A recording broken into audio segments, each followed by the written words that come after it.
This is Russ. Yeah, I'm back in the car again. 10:33 a.m., 72 degrees outside. It's gonna hit like low 80s today.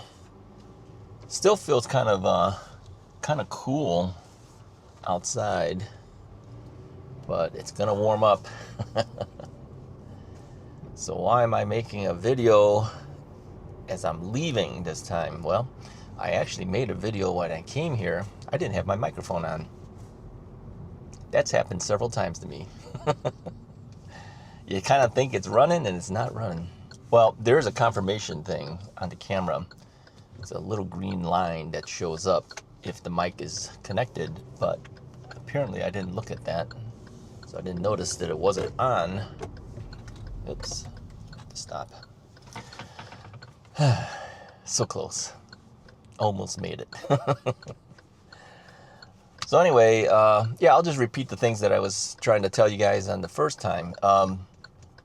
Tonight, we actually have a potluck dinner at church. You know, Thursday nights we usually have Bible study, but we decided to forego this week simply because the next day we were having a potluck dinner at church. Now, here's the interesting thing about that potluck dinner, all right? The last time we did this, it was sometime last year, or was it earlier this year? I don't know. I just remember it was still wintertime.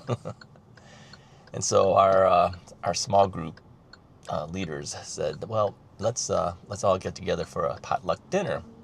I like the potluck dinners. Everyone shares a little bit of something that they made, and then it's kind of an informal time that you can get to know people, right? So anyway, for that particular dinner, we thought it was just going to be, you know, whoever was in our small group. We don't have a huge small group. I think at that time, we probably only had maybe, I'm going to guess, 8 people, maybe, something like that. So we figured it can't be too many people. It'd be fine, you know. Well, that dinner grew pretty large. We were in the, I don't know how many people were there, 40 to 60? It was a lot. I was like, wow, where'd all these people come from, you know? Well, apparently, you know, one person tells the next person tells the next person, and the next thing you know, it's a whole bunch of people. And the requirement for the potluck dinner, of course, and it's not like we run out of food, because the requirement is you bring something with you to share with others. The thing is, though, you're not sharing for all 60 people. You don't have to bring enough things for that, because if everyone brings something, there's going to be a lot of food, and not everyone eats everything that everyone brings. So, you know, you could bring a small casserole or a small, whatever you're baking, you know, it could be enough for, I don't know, 10 people, 15 people, I don't know, whatever. And that'll be enough, because there'll be enough other things to keep people going. So anyways, this time they said, let's do it again. And in fact, I think they said that they might want to try to do this monthly. I'm okay with that too. The only problem is that, you know, next month, we're going to do it at the end of the month on Fridays. Well, next month is Halloween. So we said, okay, let's push it up a week. So it's the week before Halloween. And then the next month, it's Thanksgiving. So we said, who's going to come on the day after Thanksgiving? So I don't know how that's going to work out. And then the next month will be Christmas. I don't know if this every other month is going to work out based on the time that we're starting this thing. I mean, we may have to adjust the date. Well, we'll see how it goes. Yeah. Here's an interesting story, though. And let me know, too. Have you ever done these potlucks, whether it's with families or at church or some other social event? You know, let me know how that turned out. And tell me what you bought or brought. Some people buy things, some people bring things, okay?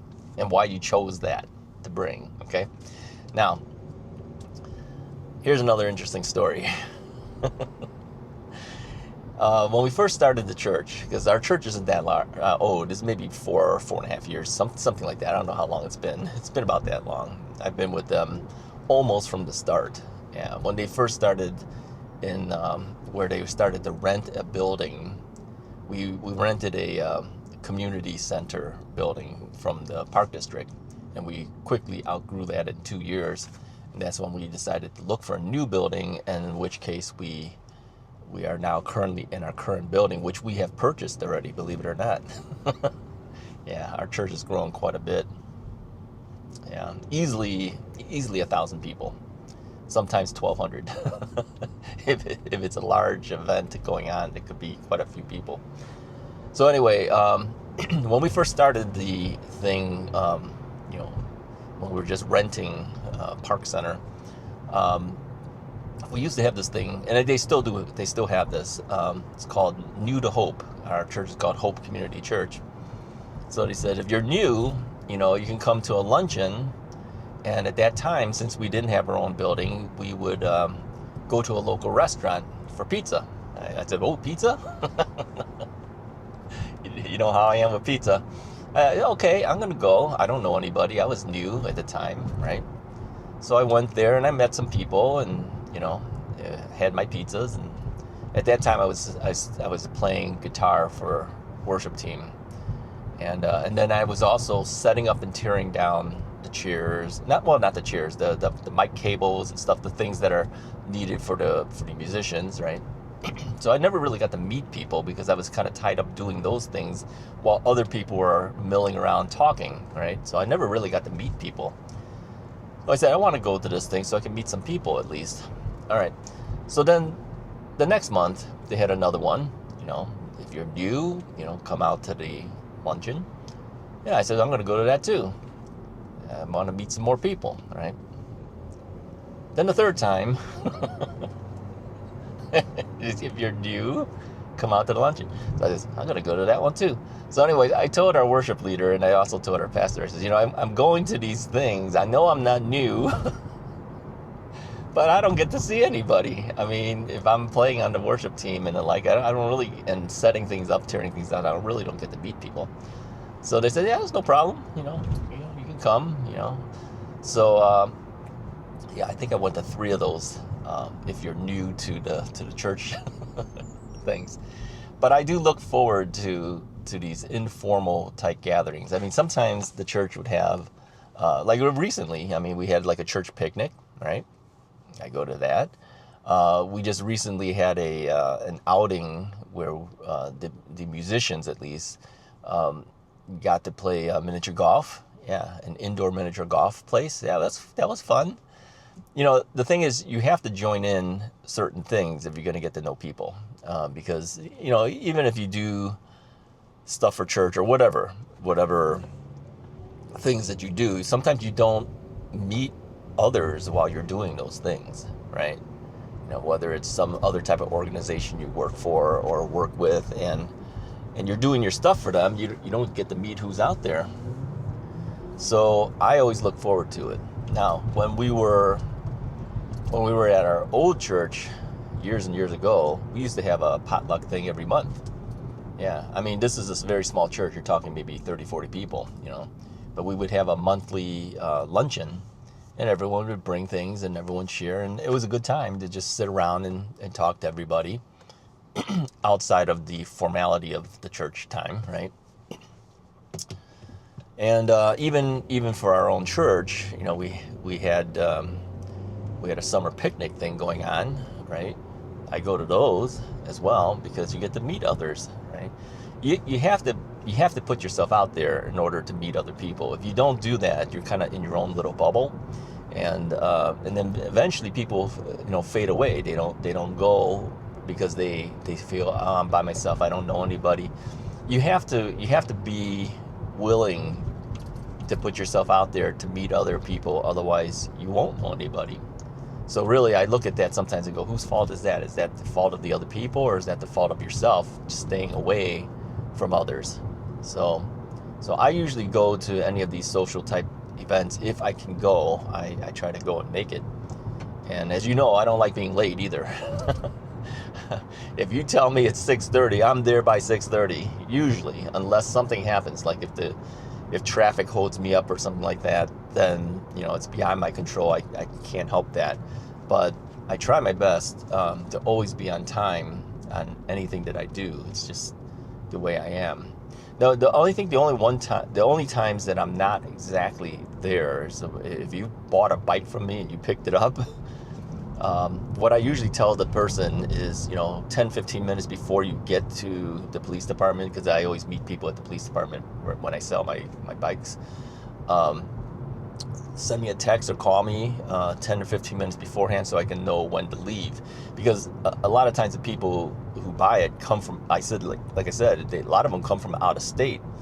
So, if we said, hey, 5:30, we'll meet there, I can't guarantee they'll be there at 5:30. I mean, they could be showing up early or they could be showing up late, depends on their traffic. So I always say, when your GPS tells you've got another 10 minutes or something, 10 to 15 minutes, send me a text or call me, and then I'll leave at that point. That way I could meet them at the location, and ultimately we'll be within, you'll be within 5 minutes of each other. Whether he gets there first or I get there first, we'll usually be within 5 minutes, and that's not a bad length of time to wait for somebody, So, yeah. But I try my best to be on time. I'm not going to be there and say, hey, be there at 5:30 and then show up at 6, unless they're late as well. See. So, anyways, so the question for today for you guys is, let me know, do you do potluck things, whether, for your church or for a family gathering or a work gathering, whatever. Do you do potluck things? And if you do, what do you bring? And Mrs. Wright has said to me, how come I'm always the one cooking? Well, I don't think anyone would want the stuff that I cook. The only thing that I can do and do well is barbecue or smoking. Yeah, I have 3 smokers, as you might know.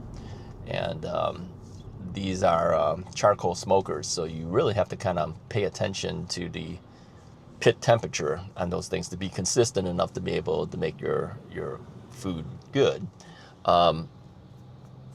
I can do pulled pork, I can do ribs, things like that, relatively easily. I think the hardest thing about these cookers, because I have the Weber Smoky Mountain series of smokers, I have all 3 sizes, and so the thing with that is pit temperature is always the most critical part of it. I've only done a couple of briskets, and I think the very first one that I did was actually pretty good.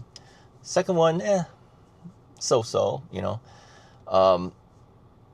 My nephews on Mrs. Wright's side are actually really good at brisket. They are. They use a Traeger. They both have Traegers, and the Traeger is an electric smoker. So as long as you put in the pellets, put the temperature to where you want it to be, kind of keep an eye on it every now and then. And if the pellets are running low, just fill up more pellets, right? You can do pretty well on those things. They come out pretty good. Yeah. They're long cooks, right? To do a brisket is a long cooking time. You put it in there the night before and just let it run overnight, right? And then you're still cooking it in the mornings. It still keeps going. So it takes a long time to cook that. I don't know if I have the patience, to do something like that. But I could. It's not like you can't do it, but you have to kind of stoke the fire. Yeah, you got to keep an eye on that charcoal, make sure you're doing a good job. The pellets, same thing. You got to make sure that pellet hopper is filled properly as it starts to burn off and everything. So anyways, I haven't smoked anything in a while. I've just done it once or twice in the last year or so, but I really haven't done a whole lot. I used to do a lot. When I first got the smokers, I would do it every few days. It seems like I was cooking up something. That's the only stuff I know how to do, okay? But other than that and grilling, on a standard Weber kettle or something, I'm not the greatest in cooking other stuff. I do have a bunch of cast iron stuff too. Some who have been with my channel for a long time for the Russ is Right channel know that I like cooking on the cast iron stuff. I have a fairly decent collection of cast iron skillets. I got into that, and but I haven't cooked anything in a long time. Yeah, I really kind of fell away from that because when the diabetes thing started happening, I just kind of said, well, I think what I'll do is just eat chicken and salad, and then eventually I added pizzas to it, right? So even now, I still do the pizza and the chicken. Sometimes I'll throw a hot dog here or there, right? So my diet is not really the greatest in the world. Not something that I would suggest others doing. I shouldn't do it either. But really, the pizzas are really the only carbs that I usually eat. So I have to kind of minimize my carb intake and my sugar intake. So, those are things that you just have to watch out for. Anyways, let me know what you do in terms of potlucks and what you typically bring and why. And who does the cooking? Do you do it? Does your spouse do it? What are you known for? Yeah, some people are known for certain foods. Let me know what that is. Put a comment below. Let's keep our conversations going. Talk to you guys next time. Hit the like and subscribe button too while you're there.